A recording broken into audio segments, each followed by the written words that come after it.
Buenas tardes, bienvenidos a un nuevo programa de Construyendo Futuro, un programa de comunicación de la Cámara de Economía Popular y Solidaria y el Foro Politécnico. Hoy nos acompañan para tratar el tema de el río Guayas y la ciudad de Guayaquil inundable. Nos acompañan el doctor Mijail Arias Hidalgo, doctor en Ciencia e Ingeniería Hídrica en la Universidad Delft University, Países Bajos, máster en Hidroinformática en la UNESCO IHE de Países Bajos, ingeniero civil de la Escuela Superior Politécnica del Litoral, Ecuador. También está con nosotros el ingeniero Andrés Emén Sánchez, máster en Hidroinformática y Manejo del Agua de la Universidad Politécnica de Sofía, ingeniero civil de la Escuela Superior Politécnica del Litoral. Adicionalmente nos acompaña el ingeniero magíster Jean Lucero Novillo, magíster en Ingeniería Sanitaria de la Universidad de Guayaquil, ingeniero civil de la Universidad Laica Vicente Rocafuerte de Guayaquil, Ecuador. Buenas tardes y gracias por su presencia. Hoy vamos a tratar el tema Guayaquil inundable. Lo vamos a tratar con los especialistas presentes en tres aspectos: el desarrollo histórico del sistema hidráulico del río Guayas; en una segunda parte, la incidencia en ese sistema del cambio climático; y como tercer fase, cuáles serían las soluciones que tendrían que aplicarse o generar las políticas necesarias de administración pública para atender los efectos derivados del cambio climático. Adelante, lo escuchamos, Mijail. Bien, buenas tardes, colegas. Gracias por la oportunidad. En cuanto a cambio climático, creo que podríamos empezar con una especie de diferenciación de lo que realmente significa contra lo que popularmente se cree. Muchas veces se atribuye que un cierto evento de lluvia o de marea, uno solo, es consecuencia del cambio climático. Pero nosotros tendríamos que repensar en el tema de que cambio climático es cuando una serie de eventos extremos o cambios notables en una cierta variable, lluvia, niveles, caudales, etcétera, se empieza a notar mucho más frecuentemente, o por el contrario, menos frecuentemente que comparado con pues, un tiempo pasado. Por esa razón, muchas de los estudios hablan o necesitan información de 30 o 40 años atrás. Entonces, cuando tenemos un invierno común y corriente, un año cualquiera, y ocurre una inundación, por ejemplo, no se podría decir que específicamente o atribuírselo al cambio climático, pero sí cuando empezamos a notar, por ejemplo, que mes a mes o que año a año en un cierto mes llueve similarmente en cantidad de agua, pero que en intensidad o en días húmedos cambia, entonces ahí sí podemos empezar a notar una cierta variación en cuanto a la climatología o los efectos. Guayaquil no es la excepción, es una ciudad muy baja, una ciudad que está muy cerca del nivel medio del mar, entonces es muy proclive a tener un efecto o recibir un efecto doble de inundaciones por parte de la precipitación y por parte de los cuerpos hídricos que la rodean, es decir, el estero y los ríos Guayas, Daule y en cierta manera influenciados también por el Babahoyo. Eh, Siempre hay una inquietud entre la ciudadanía con el objeto de que nos entiendan un poco el léxico que empleamos, y con el objeto de ver cómo se ha desarrollado este sistema hídrico. ¿Estamos hablando del río Guayas o debemos decir la ría Guayas? Bueno, los antiguos habitantes de Guayaquil, y si le preguntamos pues a cualquier persona mayor, no le llamaban río Guayas, le llamaban la ría Guayas, y con un cierto sentido, porque ellos observaron el río avanza en una cierta dirección en determinados momentos del día y luego el agua revierte su dirección. Parémonos en cualquier sector del malecón, cualquier sector de la ribera, y vamos a ver ese efecto, 10 de la mañana contra 4 de la tarde. Y en la mitad de ese lapso vemos una especie de estanqueidad en el sistema. La piscina Guayas, la piscina Daule, la piscina Babahoyo. Y esto es efecto de que estamos en un estuario. Es un efecto normal, muy normal en un estuario. Se comporta, por tanto, muy diferente a si fuese un río que corre siempre, un curso de agua que corre siempre en una misma dirección, por ejemplo, a la altura de Bucay, el río Chanchán, ¿no? O, por ejemplo, el río San Pablo, a la altura de La Maná, corre siempre en una sola vía. Entonces, hay una diferenciación ahí, notable. Eh, Mijail, con respecto a lo que mencionabas de cuándo se podría considerar que ya se está viendo los problemas del cambio climático o simplemente es un invierno normal. Los años anteriores, digamos 2020, 2021, 2022, fueron inviernos relativamente normales, inclusive los anteriores. O sea, para poder determinar que lo de ahora ya es un cambio significativo en el clima, tendríamos que esperar unos 2 inviernos más. Si se mantiene lo que estamos viviendo ahora, ya se podría decir que el cambio climático efectivamente ya está empezando a sentirse. O simplemente si ocurre este año es un fenómeno del Niño, probablemente, ¿no? Bueno, otra de las cuestiones que tal vez me olvidé de mencionar hace unos minutos es que el tema del cambio climático es independiente del tema fenómeno del niño, porque el fenómeno del niño nos viene visitando incluso desde la época indígena, desde la época española, colonia, primeros años de la República. De cuando en cuando nos viene visitando. Y probablemente en ese lapso de tiempo no había un cambio climático. Pero al ser independiente implica que en un caso de muy problemático podrían superponerse estos dos efectos. Es decir, si lo miramos al 2050 y notamos que el nivel medio del mar empieza a crecer, el problema se exacerba porque cuando nos visite un evento el niño, pues todavía será mucho mayor el nivel de inundación. Entonces, son dos situaciones que lamentablemente empiezan a converger y muchas veces se piensa que lo uno implica lo otro. No, son cuestiones independientes. Tienen probablemente origen diferente. eh, hemos dicho, mencionado Río Guayas, Ría Guayas porque tiene la influencia de marea. Es decir, que en definitiva vamos viendo las partes que conforman el sistema hidráulico adyacente a la ciudad de Guayaquil. El, esta influencia de marea, ¿de dónde viene? ¿Por qué razón ocurre este tema de la influencia de marea? Para mí, la pregunta, El para mí que, mismo, a ver, ¿cuál me ¿sí? lo puede Ah, indicar, bueno, ¿ya? ilustrar? Bueno, el efecto de marea lo produce la acción lunar, ¿no? Un efecto que tiene una incidencia en todas las costas de todos los océanos del mundo. Nuestro océano Pacífico no es la excepción, el Golfo de Guayaquil no es la excepción.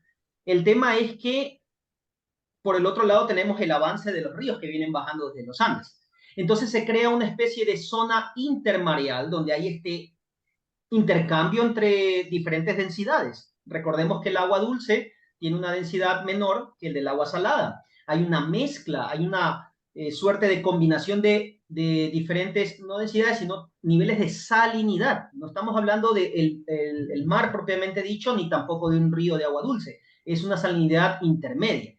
Entonces, esto sugiere una serie de situaciones de corte hidrodinámico, morfodinámico, quiere decir el tema de hidrodinámico, quiere decir el tema de velocidades, caudales, niveles. Morfodinámico quiere decir o implica transporte de sedimentos. Probablemente las tres etapas del ciclo de los sedimentos, producción de sedimentos, cuenca alta, pero también cuenca baja, transporte de sedimentos en el fondo y suspendido, y también depositación. Esa es una cuestión que atañe mucho a los temas costeros o estuarinos. Y muchas veces esa es otra cuestión que tal vez la sociedad tal vez lo ha percibido con otro cristal, es el tema de que una sedimentación o un transporte de sedimentos se mira como algo negativo, cuando es algo muy normal, que no se da de la noche a la mañana ciertamente, pero a muy larga escala de tiempo. Entonces, y son cuestiones también que nuestros sabios ancestros también lo conocían. ¿Hasta dónde llega el nivel de marea? Por el lado de el río Babahoyo, pues probablemente está esa población. Salitre no tiene su nombre por un simple azar, ¿no? Sino que tiene tema de intrusión salina. Por el lado de Daule, probablemente hasta Santa Lucía llegaba el efecto. Obviamente en los años 60, por un tema de sequía, no de inundaciones, se empezó a concebir el proyecto Daule-Peripa para frenar un poco esa cuña salina y evitar que la toma de agua que está en el kilómetro 26 pudiera contaminarse, por decirlo así. Entonces se ha frenado un poco desde el lado del río Daule, pero eso no implica que el efecto de tráfico, vamos a ponerlo así, cuando el agua baja desde los ríos y entra la marea, se genera esta estanqueidad, se genere al frente, mayormente al frente de Guayaquil. Y eso es un poco la origen o la causa principal de ciertas barras de arena que se observan, ¿no? Un factor, perdón, un factor importante también que puede influir en el aumento de los sedimentos, más de lo normal es cuando hay mucha deforestación aguas arriba, pues como sabemos, la vegetación lo que hace es retener estos suelos y al haber un caudal importante bajando, atrae estos sedimentos. Si a eso le sumamos también los niveles de marea que históricamente están subiendo debido al derretimiento de los glaciares, eso hace también que tengamos una acumulación o una retención o mayor mezcla de mareas entre el agua del río y el nivel de subida del mar, a lo que sube el nivel del mar, por el descongelamiento de los glaciares y por la bajada de sedimentos más de lo normal por la deforestación. Sí, sí, o sea, indudablemente hay una fuente importante desde aguas arriba y obviamente esos efectos no se han dado de la noche a la mañana, es decir, han sido décadas, ¿no? El transporte de sedimentos toma mucho tiempo para poder desplazarse, pero sus efectos sí se empiezan a notar. Un tema para complementar allí es que no solamente es la deforestación que ha sido aguas arriba, los cerros, las zonas andinas, sino también aguas abajo en el propio Golfo. El tema camaronero, sí, pues también contribuyó, no de la noche a la mañana, pero en parte a la deforestación del manglar, que es un gran retenedor de sedimentos, nutrientes, contaminantes, y que al ser deforestado, pues permite que esos granos que quedan un poco desprovistos o sin escudo de la capa vegetal empiecen a entrar hacia aguas arriba. Entonces, eso muchas veces contribuye a que los dos efectos coincidan básicamente al frente de la ciudad, efectivamente. Hemos Algunas descrito, personas, adelante, André. sí, Mijail, algunas personas he escuchado, no, digamos, no creo que sea de ingenieros civiles, pero creen algunos que la represa Daule Peripa ha ocasionado que el río Daule ya no tenga el mismo comportamiento que antes y eso ha motivado a que haya aún más sedimentación. Eh, yo, ¿qué piensas al respecto? Yo tengo mi opinión al respecto. Yo creería más bien que la represa Doble Peripa ayuda a retener más sedimentos de aguas arriba, pero ¿qué hay de esta parte, de la otra parte hidrodinámica que pudo haber afectado el represamiento del río? ¿Y en qué Bueno, sí, ocasiones más sedimentación? o sea, la respuesta no es absoluta, no es el total culpable, el verdadero culpable o no tiene nada que ver. Simplemente que toda obra tiene su implicación, ¿no? Sus impactos, dígase positivos, dígase negativos. Tratando de un poco justificar el tema, en los años 60 probablemente, o 70, cuando se concibió el proyecto, considero que ni se sabía sobre cambio climático, probablemente nunca se tomó en cuenta el tema de, bueno, cuál va a ser la implicación de que ponemos un tape, un cierre, y cuál va a ser la implicación aguas abajo. En principio, como decía, irónicamente, la concepción original de la presa Daule Peripa fue control de sequías, porque en los años 60, al parecer, una serie de años en los cuales hubo muy poca precipitación y para retener agua. Pero luego también se vio el potencial de protección de inundaciones. El problema es que al domar el río, bajar las velocidades, los granos empiezan a asentarse mucho más fácilmente. Y es lo que se observa a lo largo del río Daule, esas barras de arena. Digamos que, voy a poner un número, por ahí circula en el internet, en Twitter sobre todo, ciertas fotos de Guayaquil antiguo. Hay una foto que me gusta mucho, probablemente tomada desde edificio Forum o desde algún avión, donde se mira hacia el Cerro Santa Ana y se mira el recién construido puente Rafael Mendoza. Al costado ya luce o ya está el islote Palmar, el famoso banco de arena. Yo recuerdo a los 8 años, cuando cruzaba para donde mi abuela que vivía en Durán, le preguntaba a mi papá, ¿qué era eso? Eso que se veía en el mes de agosto, en baja marea. Me decía, es un banco. Ahora se ve pues todos los días, en cualquier momento. Entonces, la formación de eso ya estaba, incluso antes de Daule Peripa. El tema es que probablemente con la presa, en vez de producirse el islote permanentemente en 70 años, voy a lanzar un número, se produjo en 30. O sea, simplemente se aceleró el proceso. Pero, como digo, o sea, es parte de un cúmulo de situaciones donde no todas son enteramente positivas, como por ejemplo el haber reducido la tasa de intrusión salina. Guayaquil goza de agua potable, el control de inundaciones, pero también hay estos efectos un poco adversos, ¿no? El tema de aceleración de la sedimentación, que como digo, igual es un evento natural común de los ríos. Ustedes han descrito, no sé si el término técnico es el adecuado que estoy usando, el sistema hidráulico del río Guayas frente a Guayaquil. Por un lado tenemos la aportación del Babahoyo y el Daule, tenemos el río y luego la incidencia de mareas por el ingreso del Océano Pacífico en el Golfo de Guayaquil. Y han mencionado asimismo todo el estuario con la generación de los manglares. Entonces tenemos un escenario de un golfo convertido con incidencia de penetración hacia el interior en el río, que viene en cambio de salida, digámoslo así, a través de la unión del Daule y el Babahoyo. Pero a su vez también este estuario tiene, por esta incidencia de la entrada del Golfo, del agua del mar, los esteros. La zona, las referencias de los años 1500, de la época de la colonia, hacen mención a esta existencia de grandes ramales interiores de agua salada. Sabemos que son como 4 esteros que conformaban todo este sistema en esa época, ¿no es cierto? De tal manera que estas zonas que Guayaquil en esa época se funda, en su fundación es al pie del cerro, por ser las partes más altas, de ahí el resto era una sabana que con la importancia del Golfo, la riqueza maderera que había en las zonas aledañas a Guayaquil, la visión del Imperio Español era desarrollar los astilleros en este puerto muy importante dentro de sus reinados en América del Sur, en sus colonias.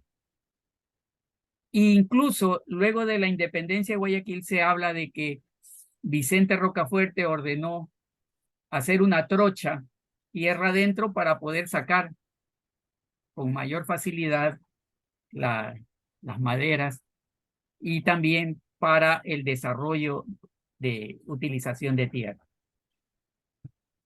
Mijaíl, compañeros, ese sistema hidráulico que nos mencionan con zonas bajas, pantanosas, con esteros de agua salada, el río Guayas, el río Daule, el río Babahoyo, ¿cómo se fue transformando de esa gran zona estuarial hasta llegar a lo que ahora tenemos ya ramales mínimos de esos esteros? ¿Cómo se ha ido dando todo eso? Claro, históricamente, si revisamos los últimos 100 años de Guayaquil o 70 años, si queremos ser más específicos, toda la zona del sur, centro de Guayaquil, si ponemos como frontera los cerros, ¿no? Santa Ana, Cerro Paraíso, de ahí hacia el sur, toda esta zona hacia el sur, fue en su gran mayoría zonas bajas, zonas inundables, zonas de manglares que fueron rellenadas. Hablando de toda la parroquia Flores Cordero, gran parte de la zona del Guasmo y muchas zonas del sur este o suroeste de la ciudad, pegados a los esteros. Todas esas zonas fueron zonas que no fueron urbanizadas con planificación, fueron zonas que fueron asentamientos ilegales, y estas en muchas ocasiones inclusive taparon los esteros. El estero Puerto Lisa, por ejemplo, actualmente una gran longitud de la misma está encajonado. Hay casas encima del ducto Cajón y las riberas del estero Puerto Lisa se han reducido significativamente. El estero Palanqueado también es un estero que, bueno, se lo recuperó hace unos años porque estaba ahorcado, prácticamente ya cerrado. El estero Las Ranas llegaba, por ejemplo, hasta el Centenario Sur. Ahora llega hasta un poco más al oeste de las Acacias. Entonces vemos cómo realmente la injerencia del hombre en el urbanismo de Guayaquil, de esta zona, de esta parte suroeste, ha sido muy, muy significativa. Yo entiendo y conozco de otros esteros que estaban del río, o digamos canales del río que también ingresaban hacia las zonas del sur-centro de Guayaquil, que tampoco ya existen en la actualidad, en algunos casos fueron encajonados. Ahora, si nos vamos a la parte del norte, eh, es otro tipo de problemas. Ahí, en cambio, es que los cerros han sido urbanizados de forma muy agresiva, especialmente en las zonas también de asentamientos ilegales, y esto hace que la escorrentía superficial aumente en gran cantidad, y eso ocasiona la mayor parte de las inundaciones en las zonas bajas. O sea, a veces en Guayaquil, digamos que hay inundaciones de varios tipos, ¿no? Entonces, hay unas inundaciones que son por deficiencia en la recolección superficial. ¿A qué me refiero con esto? Los sumideros no están bien dispuestos o no son los adecuados, porque en las zonas altas, que debería recogerse la mayor cantidad, no se recoge adecuadamente y todo esto drena hacia las zonas bajas. Esto ocurre mucho en zonas como Bellavista Alta y Bellavista Baja, o Lomas de Urdesa con Urdesa Norte, o las zonas Mapasingue con Urdesa Central. Y, por ejemplo, en el Fortín, en la perimetral, se acumula todo el agua que baja de la zona del Fortín. Y así hay muchos, muchos ejemplos de esto que menciono. Eh, yo lo que veo, o sea, que el problema principal de Guayaquil ha sido una falta de planificación urbana desde desde su inicio, digamos, cuando ya se convirtió en una ciudad grande a partir de hace 70 años que comenzó su crecimiento exponencial, que fue una falta de planificación completa en ese sentido. Eh, y eso conlleva también a que los problemas sean más grandes y tengan que irse solucionando poco a poco, ¿no? Una parte, como decía, es de la escorrentía superficial, otras partes, en cambio, se inundan porque el sistema hidráulico no logra desfogar porque la marea está alta, por ejemplo, y en lugar de poder desfogar el agua de las tuberías, más bien el agua de los esteros y del río entran hacia las tuberías y todo el agua que cae se comienza a acumular, o sea, las calles se convierten en un embalse hasta que logra drenar por la bajada de los niveles de los ríos. Y en otras, que es menos, pero ya está ocurriendo, que este año ocurrió, es que se rebosan los ríos y los cuerpos de agua. Eso ya lo vimos este año en la zona del Malecón y otras zonas de la ciudad, de las partes más cercanas a los ríos y esteros, que con el cambio climático se esperaría que eso comience a ocurrir más a menudo. Han pasado desde 1997 que no ocurría esto, que esos niveles altos del río, de lo que tengo entendido. Entonces, hay obras que se pueden hacer para solucionar estos tres tipos de problemas. Hay unas que son solucionables al corto plazo, pero hay otras que son más importantes. Requieren de muchos más recursos para lograrlo, especialmente para el control de niveles. Esas son las obras más complicadas. Las referencias que tenemos, y ustedes me van a ilustrar, por favor, de que este sistema hidráulico adyacente a Guayaquil contaba con varios esteros principales de gran caudal. El Covina, el estero del Muerto, el estero Santana y el estero Salado. ¿Qué referencia ustedes tienen de estos esteros? ¿En qué se han convertido? ¿Existen todavía? ¿Desaparecieron? ¿Fueron rellenados? ¿Qué nos pueden indicar de eso? Bueno, como dijo Andrés, muchos de ellos ya no existen, ya solo queda un recuerdo. Por ejemplo, yo viví muchos años en el barrio Garay y siempre escuchaba a las personas que vivían allí, las personas de mucha mayor edad, decían la isla San José. tal vez por la calle Acisclo Garay, por la calle Alcedo, probablemente quedaba ahí. O sea, si había una isla, implica que había por lo menos un cuerpo de agua notable o por lo menos dos ramales que se conectaban al ahora cada vez más pequeño ramal principal del Estero Salado.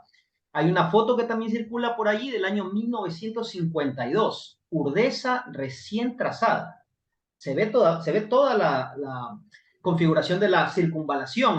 Ahora ya entendí por qué le llaman circunvalación, es toda la vuelta, todo el trazado de calles y los dos brazos son, por lo menos yo digo, un 60% más anchos que lo que ahora son. Bueno, no sabemos la profundidad, pero probablemente más profundos. Es decir, ha habido un notable cambio en cuanto a la hidrología y a la hidrodinámica del sector. Se observa en esa misma foto, en la parte posterior al cerro de Mapasingue, al menos el sector Mapasingue-Urdesa, verde. No se ven construcciones de casas o impermeabilización de calles. Entonces, eso realmente ha sido un estrés notable en los últimos 60, 70 años que ha sufrido el sector y eso pues redunda en que Urdesa sea siempre el foco de la atención cuando hay inundaciones. Está rodeada por un cerro donde baja muy rápido el agua, impermeabilizado ya, y dos cuerpos que cuando están con marea alta no le permiten desfogar. Eh, Complementando el tema de lo que decía Andrés, pues sí, los esteros desde la época que se llamaba, en la época colonial, Ciudad Nueva y Ciudad Vieja, si uno ve un mapa o un grabado antiguo de la época colonial, eran un sinnúmero de esteritos que desembocaban al río Guayas y que probablemente se conectaban con el estero Salado. Es decir, no había que esperar a casi la isla Puná para decir, mira, aquí está la conexión finalmente de ellos, o el estero Covini, sino que habían múltiples esteros que lo conectaban. Uno de esos esteros llegaba hasta la boca del pozo. Y también asimismo otros brazos, por ejemplo, incluso se puede ver hasta hoy día, como decía Andrés, ya canalizado en Urdenor, la etapa 6 de la Alborada. Llega prácticamente hasta la Francisco Orellana, pero ya llega canalizado, ya es una obra, parece una obra civil más que un canal natural. Entonces se ha ido Hablar de perdiendo eso, lamentablemente. ¿Ah? sí, justamente también ese iba a mencionar que el ramal este que va por Urdesa Central, San Marino, Kennedy Norte, llega hasta Urdenor, pero si uno se para ahí y ve si es que realmente muere el estero ahí y uno ve que no, que de ahí sale otra tubería y se va conducto Cajón por adentro hacia las Alboradas. Entonces vemos que gran parte de Guayaquil también drena hacia este estero y estaría bien por lo menos hacer un plan piloto para controlar niveles en el estero y ver qué se puede mejorar en ese sentido, para que las tuberías no pasen ahogadas en eventos de marea alta. Como Pero ustedes creo que todavía no bien, vamos a entrar al tema de soluciones, ¿no? Para no como ustedes adelantarnos. bien dicen, hay un escenario que recalcar. Había un sistema de origen, un sistema hidráulico del río Guayas con el río Daule, Babahoyo y un sinnúmero de esteros que permitían el libre ingreso y egreso del agua del Golfo del Pacífico, del Océano Pacífico. Una afluencia de caudales importante. Sin embargo, como manifestaron ustedes, desde el arranque de la ciudad, su desarrollo ha estado influenciado por los denominados boom económicos. El primer boom en la época colonial por los astilleros navales del Reino de España en América colonizada. Era su bastión, el principal astillero que tenía aquí en las colonias americanas el reinado español. Y eso atrajo población y las primeras ocupaciones invadiendo zonas pantanosas fueron en esa época, ¿no? En forma no planificada, pero con el objeto de recibir esa población que venía a trabajar en los astilleros. Luego vino, después de décadas, el famoso boom cacautero y trajo asimismo otra oleada de ciudadanos en busca de trabajo y ocupación de una manera irregular, ilegal, de áreas no adecuadas ni planificadas para asentamientos humanos, y se lograban ganar terrenos rellenando estos esteros, como ustedes mencionaron. Y esa gran cantidad, esa red de canales que había para la afluencia hidráulica adecuada, se fue perdiendo. Y por último, tuvimos en los últimos tiempos el boom bananero, que siguió atrayendo personas hacia la ciudad. Ese ha sido el escenario de la ciudad, un desarrollo por estos boom económicos circunstanciales, y que la necesidad de habitación hizo que la población vaya ubicándose en sitios no adecuados y ganándoles área a las áreas inundables, de desfogue de caudal hidráulico por efecto del océano a través del Golfo y asimismo en las épocas de lluvia. Ante ese escenario, llegamos a la actualidad en que el cambio climático nos alerta de un aumento del nivel del mar. Según crónicas y estudios, de hecho, el más reciente deshielo cercano universal ocurrió hace unos 18.000 años. Es decir, ya nuestros territorios, la Tierra sufrió un deshielo y una subida de nivel del mar hace unos 18.000 años, según los estudios científicos. Y ahora nos hablan en esta época contemporánea de un nuevo aumento del nivel del mar, y se menciona a la ciudad de Guayaquil como una de las 5 ciudades que tendrían costera, que tendrían efectos directos por su ubicación en cuanto a efectos de aumento del nivel del mar. Ante esta circunstancia que hemos conversado, en que todo ese sistema hidráulico es como los pulmones con los ramales de bronquios, si a nosotros se nos taponan los bronquios, no podemos respirar, no recibimos oxígeno, nos asfixiamos. La ciudad de Guayaquil, todos sus ramales de flujo hidráulico, prácticamente en su gran mayoría fueron rellenados. Y ahora que se viene este proceso de aumento del nivel del mar por el cambio climático, necesitamos espacios para ello. ¿Cuáles son las cotas o las zonas de la ciudad de Guayaquil más propensas o de efecto inmediato por el aumento del nivel del mar a sufrir estos efectos de inundación? ¿La zona sur, la zona norte, la zona oeste? ¿Cuál zona de Guayaquil sería, por efecto climático, de aumento del nivel del mar, las primeras afectadas? Bueno, hace 3 días, 4 días, estaba en una entrevista con un medio televisivo y justamente esa fue la pregunta, porque el entrevistador quería saber por qué es que aparentemente el sur se inunda menos que el norte. Pero bueno, nuevamente él le mencionaba que la respuesta no es absoluta, porque hay ciertas zonas del sur que efectivamente sí, no sufrieron ningún efecto el día 22 o el 23 de marzo, pero otras históricamente sí las han tenido. El sur de Guayaquil también es parte de la Febres Cordero. Yo recuerdo en el 2019, si no estoy mal, un 5 de agosto se reportó que 2, 3 calles desde la orilla del estero estaban inundados. En muchos casos no es porque necesariamente el nivel del estero supera el nivel del dique o de la orilla, sino es porque el agua ingresa por el sistema de drenaje. Entonces tienen inundación silenciosa, pero la tienen 2 o 3 calles desde la orilla, sin lluvia.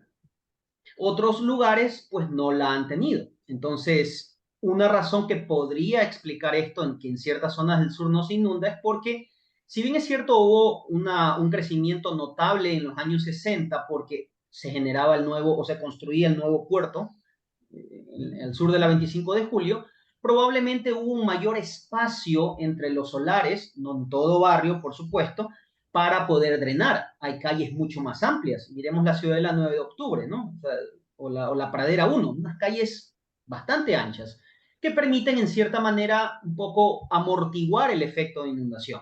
Como digo, no es en todo barrio. En cambio, en el norte, puede ser que en ciertos lugares la cota en absoluto sea más alta que la cota promedio en el sur. Sin embargo, sí se inunda. No necesariamente por marea. Vemos el caso clásico de la Marta de Roldós.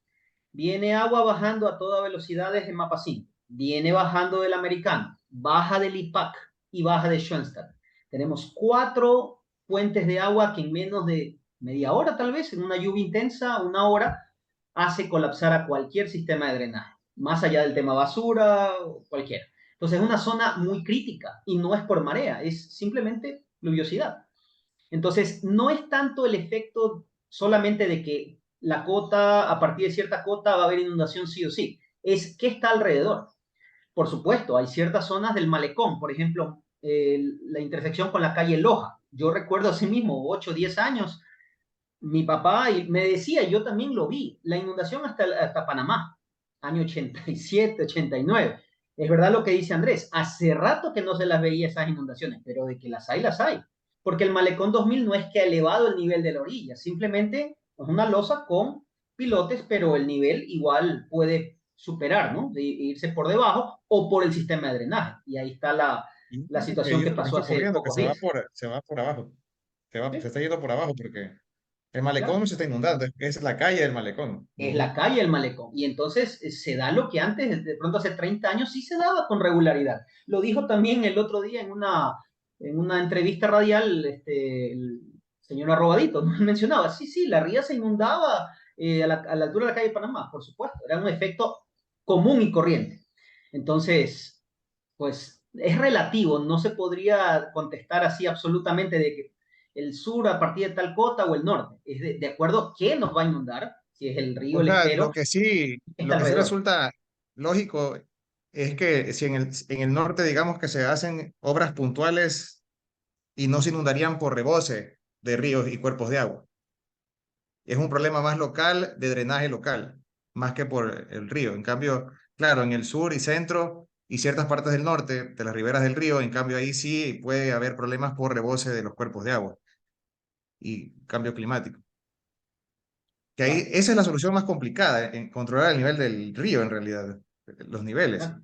Esa es la Ahora, solución más compleja. el cambio climático también podría afectar en el caso del norte, porque si estas lluvias empiezan a ser más intensas, de pronto lo que Ujú. antes llovía en 30 días X milímetros, ahora sigue lloviendo lo mismo, pero ya no en 15 o 20 días de lluvia, ahora en 5. Entonces, en esos Mm, 5 días, catástrofe total. Y Catástrofe es cambio total. climático también, podría suceder. En este Y escenario, ya en la ciudad de Guayaquil se podría eh, identificar así las zonas que ya al momento son recurrentes en inundación. Sí, indudablemente, es una cuestión que ahí sí compete primero a los planeadores, la autoridad, ya son muy conocidas estas zonas, mencionábamos el tema de Marta Roldós, por ejemplo, el área del City Mall, centro comercial La Rotonda, ¿no? Metro y medio de agua fijo. Los Ceibos, la primera calle, acordémonos lo que pasó en el 25 de marzo del 97, casi a los 16 años vino a ocurrir algo parecido, 2 metros de agua, o sea, se veía solamente el techo de las casas. Ciertos sectores donde inclusive, bueno, aunque no es Guayaquil, pero la etapa, me parece, no sé si fue la K en Villa Club, ni bien construidas las casas y 1 metro de agua, ¿no? Por un tema de taponamiento de la tubería de drenaje hacia el río. Es decir, se van generando nuevos lugares críticos, pero que se van uniendo a lugares que todo el mundo conoce que ya lo son. Las orillas del estero, en la Febres Cordero, ¿no? El hecho que mucha gente o ya no se quejen no significa que no siga ocurriendo. Probablemente ya se hicieron al dolor en algunos casos los habitantes, pero eso no implica que no se deba trabajar en esas áreas específicamente. Eh, en este escenario que el sistema hidráulico del río Guayas, adyacente a la ciudad de Guayaquil, está presentando zonas inundables reiteradas. ¿Cuáles serían las alternativas o las soluciones o las investigaciones que deberían hacerse con el objeto de mitigar estos aspectos. Sí, sí, para mí, a corto plazo, debe mejorarse la recolección superficial del agua lluvia, lo que mencionaba de las zonas altas. También aumentar las áreas verdes de estas zonas altas para que haya una atenuación, una atenuación en los caudales que escurren hacia las zonas bajas. Yo creo que eso es algo que se puede hacer en el corto y mediano plazo. O sea, mejorar ese tipo de la escorrentía superficial en ciertos puntos críticos, como menciona Mijail. De ahí yo creo que la siguiente parte ya viene de considerar dónde se necesitan rebombeos de aguas lluvias, porque son zonas muy bajas, con colectores que pasan ahogados en eventos críticos de marea alta. Y como tercer paso, que yo tengo entendido que ya empezó una primera fase, pero no ha sido puesto en marcha, es comenzar a poner compuertas en ciertos esteros, ramales, no sé si eventualmente en el mismo río, una compuerta grande y máxima que controle también la sedimentación y estos fenómenos de marea alta y baja. Actualmente en Guayarte se construyó un sistema de compuertas. Tengo entendido que no ha sido todavía recibida la obra por Intragua, pero la idea es que ese ramal de Guayarte, el que va hacia el que mencionábamos, el que va hacia el norte, hacia Urdenor y Kennedy Norte, la idea es justamente usarlo como un sistema de alerta temprana para que en eventos de que se esperen lluvias fuertes, usarlo como un embalse para que de ahí drene toda esa zona, pero no ha sido todavía recibida la obra, pero algo así debería ser la solución en otras zonas de la ciudad donde hay estos esteros, ¿no? Porque no en todas partes hay la facilidad de tener un estero.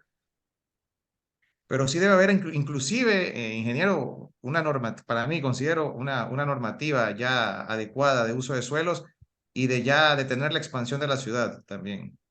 Porque mientras se sigue expandiendo la ciudad y se sigue urbanizando de la forma que seguimos urbanizando, vamos a seguir teniendo estos problemas en más lugares, El, sin necesidad de haber cambio climático.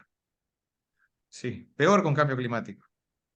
Ujú. hemos mencionado colectores, esteros y embalses. En otros países que se han adelantado a tener obras de mitigación, que justamente hay tareas de recuperación de áreas, como la que dice de embalses. Uno de estos ejemplos es en Inglaterra para el sistema del Támesis, en que están en las administraciones públicas en proceso de recuperación de áreas que son deprimidas para utilizarlas como embalses. Incluso se están haciendo expropiaciones en ese sentido porque el temor de ellos es que las compuertas que hay en la entrada del Támesis a Londres ya están quedando casi en su límite. Entonces necesitan sitios donde recibir. En cambio, en Japón están haciendo al estilo romano las grandes cisternas subterráneas para captar agua durante las grandes avalanchas, las grandes precipitaciones y luego bombearlas o utilizar esa agua de reserva. En nuestro caso, la pregunta es, todos conocemos los esteros que circundan o que han quedado como rezagos dentro de la ciudad, pero los vemos ultra sedimentados. Nunca los han limpiado esos esteros, nunca de los nunca. Yo tengo 70 años y no recuerdo nunca de los nunca que esos esteros los hayan limpiado y están totalmente asolvados, como el caso de Urdesa. ¿Es posible recuperar esos esteros? ¿Es posible dentro de la ciudad de Guayaquil ubicar zonas deprimidas que sirvan como embalses?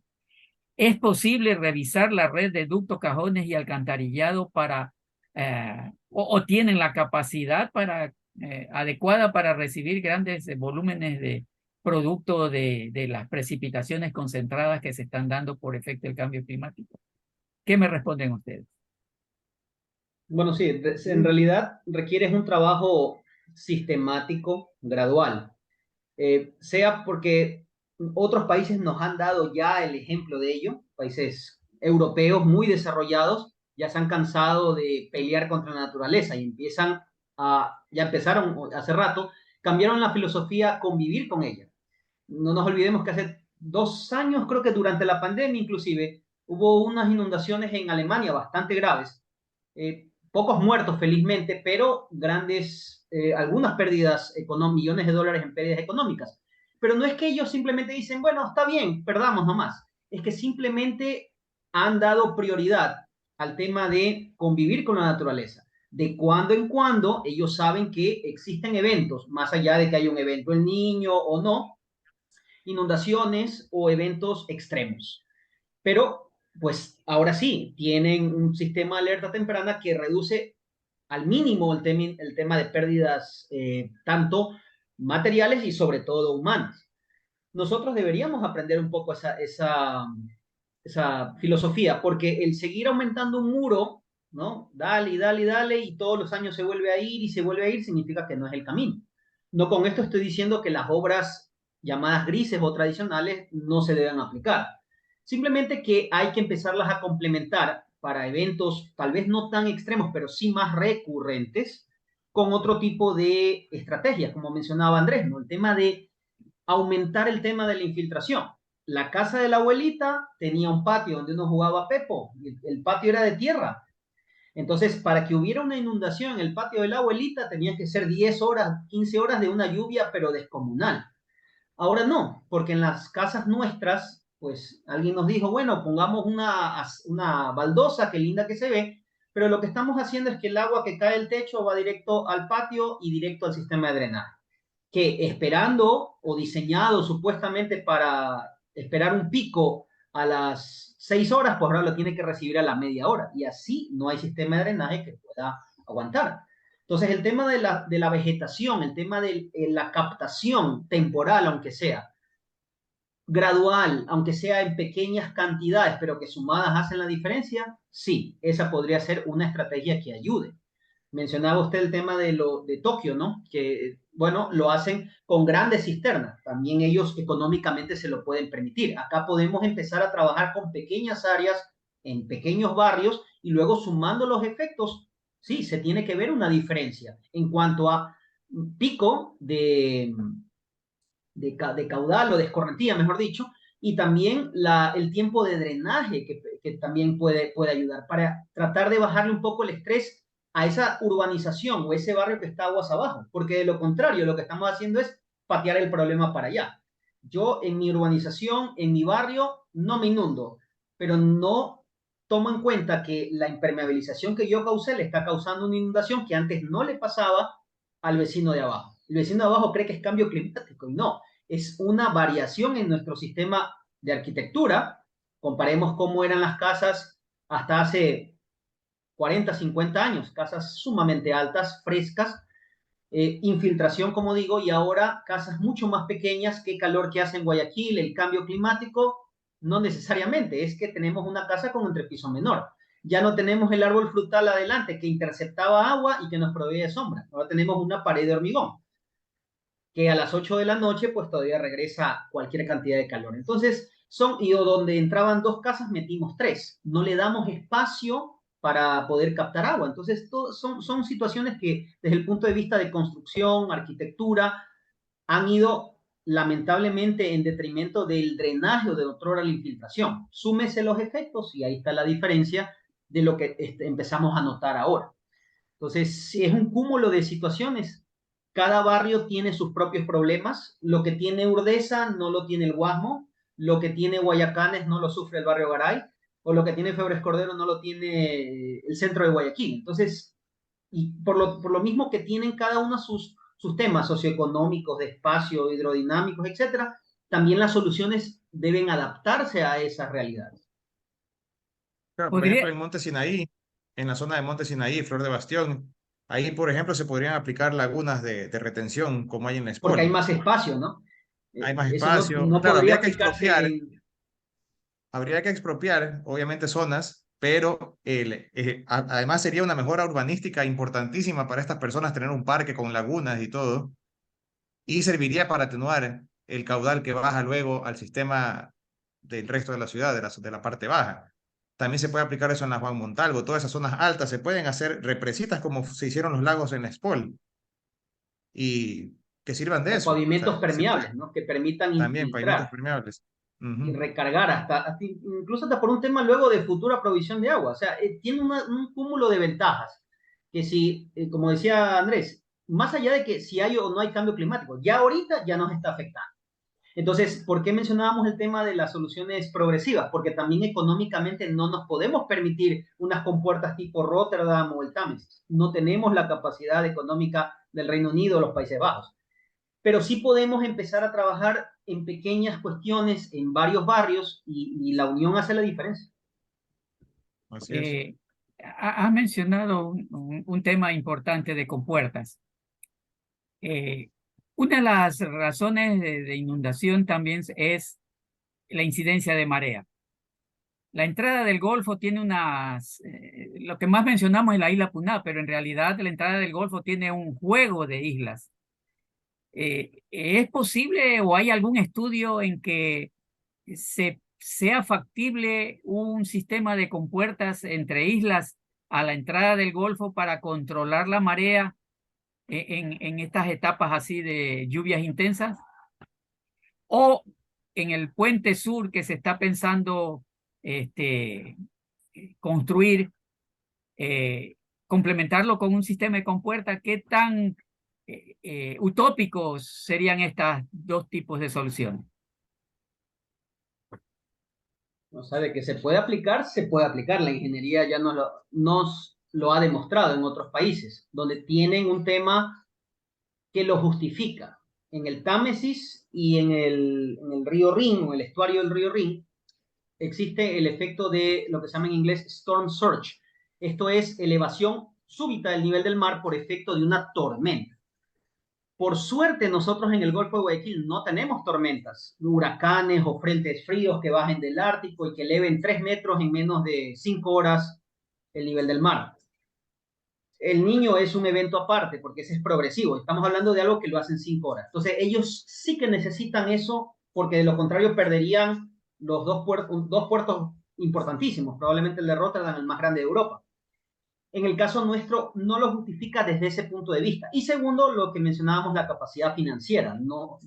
Ese proyecto, el de las compuertas rotatorias de Rotterdam, es como que la cereza en el pastel de un esfuerzo de 40 años de los Países Bajos, desde el año 53, que casi pierden el país en la tormenta perfecta, hasta el año 97, que fue cuando se cerraron. Entonces, ha sido un esfuerzo descomunal de parte de ellos para tratar de salvar el país que ellos lo tienen incluso por debajo del nivel del mar. Pero nosotros, como digo, tenemos esas dos situaciones, la una justificación técnica muy pobre y la otra situación financiera no ideal. O sea, podría hacerse, pero realmente no lo justificaría. Eh, Yo considero, Mijail, que sí tienes razón en todo lo que estás mencionando. Quizás hacer plan piloto en ciertos esteros para ciertas zonas para ir Eso sí, avanzando, ¿no? claro. Inversiones pequeñas, ingeniero. O sea, se puede ir haciendo, solucionando problemas locales, ir haciendo soluciones por zonas. Pensar en una solución integral es muy, muy costoso para Estimado nosotros. Jean, el sistema de colectores, el sistema de ductos cajones, eh, ¿cumplen con una visión así global de la ciudad o se han ido implementando conforme se han presentado las demandas sectoriales? ¿Qué se podría hacer en todo ese sistema de colectores, de ductos cajones? ¿Tienen las dimensiones de sección hidráulica adecuada o deben ser modificados? ¿Necesitan ya con los caudales que se están manejando actualmente, deberían ser nuevas redes, que también es una inversión fuerte, con diámetros para caudales mayores? Bueno, la capacidad hidráulica existente para la que fue diseñado los sistemas actuales de aguas lluvias es acorde a la realidad de décadas atrás. En los últimos años, tengo entendido, sí se han hecho unas que otras obras, pero vemos que la cantidad de precipitación que se está dando en los últimos años es cada vez mayor. Entonces, más que todo, hay que hacer un estudio muy profundo de los niveles de subida del mar, por ejemplo, de esta época con las décadas atrás, más las precipitaciones como han ido variando, ¿no? Para según eso ver si amerita o no, o sea, es un dato que se necesita mucho más estudio para ver si amerita o no, por poner más tuberías, ¿no? O incrementar el sistema de drenaje de agua y lluvia.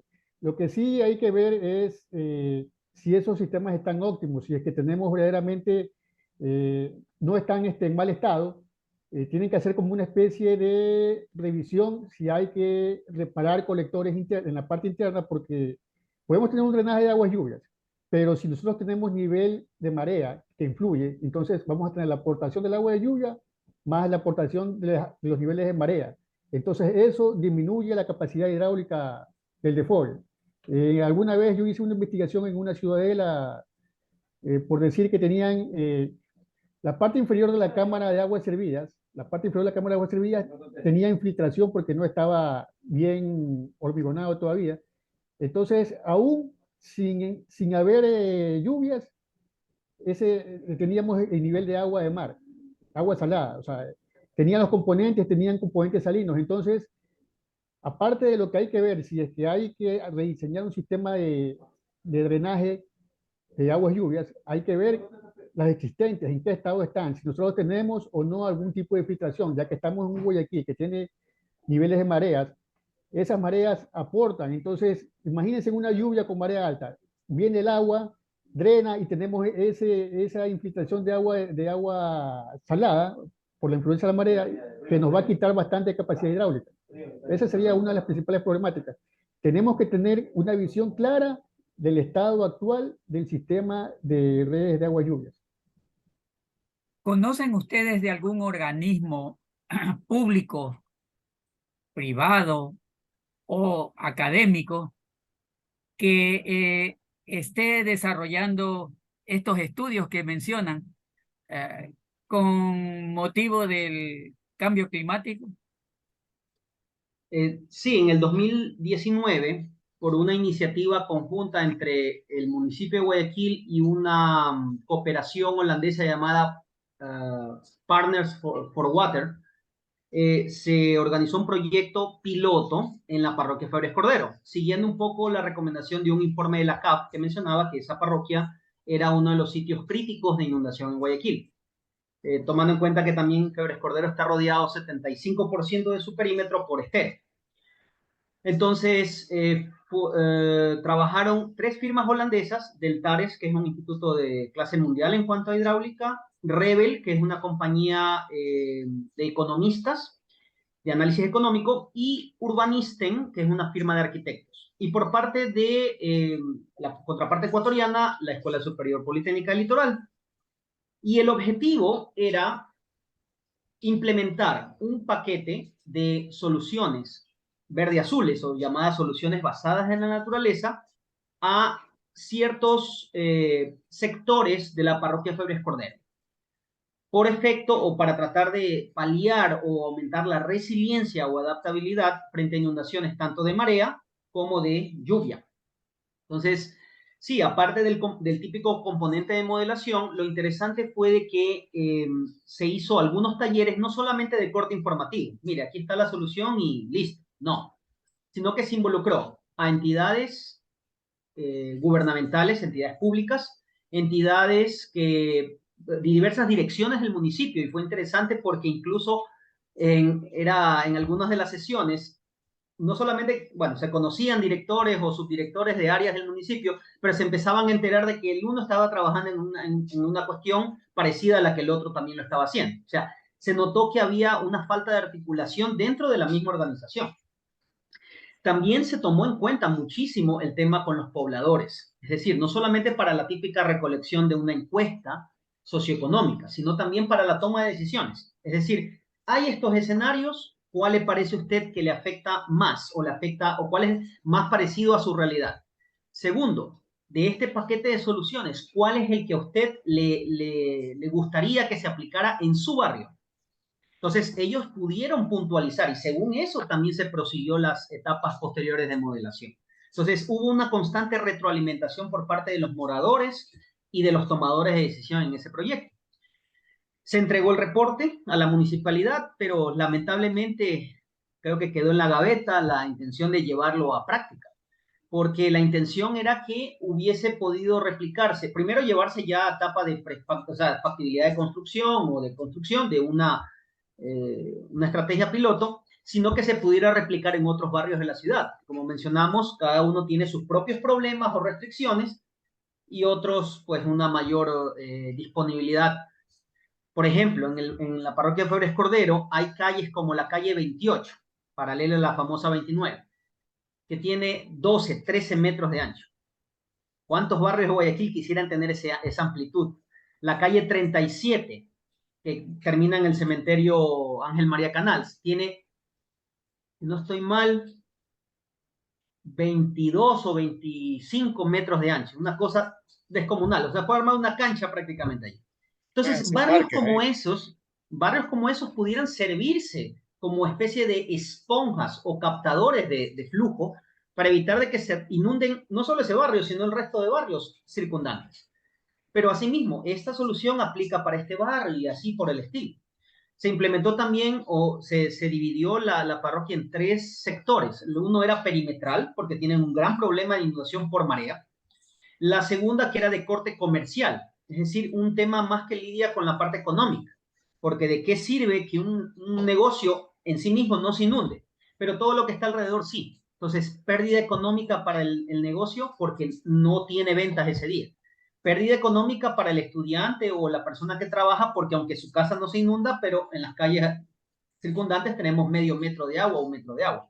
Entonces, se empezó a valorar esas pérdidas económicas. Eso fue otro hito del proyecto, porque muchas veces solamente se calcula, se cuantifica lo que se puede observar aparentemente. Esto es lado por ancho por altura, tanto cuesta y listo. Pero ¿quién cuantifica las pérdidas por no poder ir a trabajar, por no poder producir, por no poder vender? Entonces, eso fue también otra contribución importante al proyecto.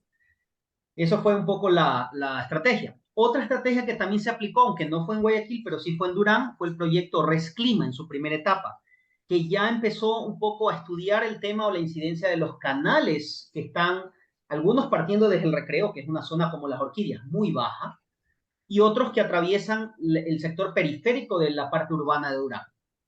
Y llevado a un cierto nivel en cuanto a la propuesta de mejora o de aplicación de soluciones verde-azules en el barrio 5 de Junio. Entonces son un poco las dos iniciativas de parte de la academia o de Paul, por decirlo así, en cuanto a esta temática. Estas circunstancias del cambio climático que aparentemente ya va a ser una cosa cotidiana y que hay recomendaciones que inclusive que los organismos públicos ya tienen que establecer políticas referentes administrativas y financieras con respecto al cambio climático. Es recomendable que se forme aquí en nuestra ciudad, dado que es considerada una de las quintas ciudades que serían afectadas por el aumento del nivel del mar, que ya se forme un organismo concentrador de tareas para encontrar y desarrollar soluciones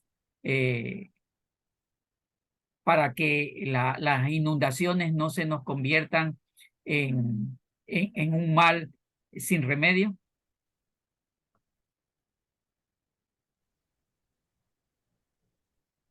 En ese aspecto yo diría que se deberían de conformar una especie de mesas de trabajo.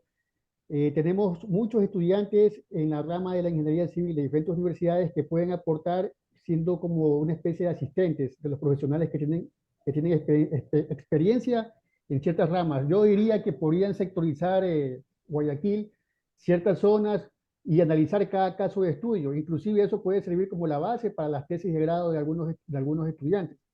Y podríamos hacer de esa manera y nosotros abarataríamos los costos por consultoría en cuanto a la ciudad, ¿no? Sería un importante aporte y algo también que no se ha mencionado es, al haber el aumento de niveles del mar, ingresa mayor cantidad, valga la redundancia, de agua del mar hacia la parte de lo que es la ría. Eso va a tener mucha influencia en que aumenta la cantidad de solución salina y eso también afecta al tratamiento, por lo tanto, al tratamiento de agua potable. Por lo tanto, eso implica que ya a estas alturas los encargados de esta rama deberían de estar pensando en un rediseño o una adecuación de la planta de tratamiento de acuerdo a los niveles de salinidad que van a ir aumentando, ¿no? Eso de ahí, y como repito, sí debería haber como mesas de trabajo y talleres con estudiantes que pueden ser asistentes de los profesionales con experiencia. Hay que sectorizar Guayaquil de acuerdo a las zonas que más se inundan y por grupos de trabajo cada uno dar una solución o sugerir. Y deberían ser parte de las mesas de trabajo también arquitectos urbanistas también, muy De necesariamente. de acuerdo. Ujú. Sí, sí, porque esto realmente es integral. O sea, aquí las soluciones que se puedan complementar, tradicionales y no tradicionales, no solamente es para el tema de inundaciones, como mencionó hace un momento bien Andrés, o sea, lleva un cúmulo de ventajas. El barrio se ve repotenciado, de barrios que son deprimidos, y no lo digo por el tema topográfico, sino por el tema social, se vuelve pues un tema de valor agregado. El propio barrio se empodera, lo cuida. El habitante finalmente entiende que es una ventaja ahora tener un barrio de esta categoría. Pues el tema social, el tema, obviamente ya la parte hídrica, el valor recreativo, en una serie de ventajas que van más allá de la propia hidráulica. Y los arquitectos paisajistas, urbanistas, pues también son parte integral aquí. La solución es compleja, es completa. No es solamente, bueno, sí, atendemos el nivel de inundación y ya está, sino que va mucho más allá. El tema de vivir, el convivir de la gente en su propio barrio, recuperación de muchas zonas. Podríamos decir que Guayaquil, como parte integrante del sistema hidráulico hídrico del Golfo de Guayaquil, originalmente tuvo un sistema deltaico muy prolijo, muy sustancioso en cuanto a ramales de drenaje, como eran sus esteros, que por ocupación irregular, por las demandas de desarrollo mal encaminadas, se ocuparon irregularmente áreas de terreno y se fueron taponando, llamemos a esas arterias hidráulicas que tenía naturales la ciudad. Hoy con el cambio climático nos vemos obligados a recuperar esteros en los que están todavía existentes, haciendo los respectivos drenajes y limpieza, obtener sitios para hacer embalses limitados, analizar la red de ductos, estudiar ubicación de compuertas en sitios estratégicos y necesariamente crear un organismo municipal, una mesa de trabajo permanente dedicada a encontrar y orientar los proyectos de la ciudad hacia la mitigación de los efectos del cambio climático. Ha sido muy alentador escuchar los criterios de ustedes, sus recomendaciones para el Foro Politécnico y la Cámara de Economía Popular y Solidaria. Es grato haber tratado un tema latente en la ciudad como es Guayaquil inundable. Muchas gracias a cada uno de ustedes por su presentación y será hasta una próxima oportunidad. Muchas Gracias, pasen Gracias, bien. colegas. Hasta luego. Muy bien. Hasta luego. Chao, chao. gracias. Luego.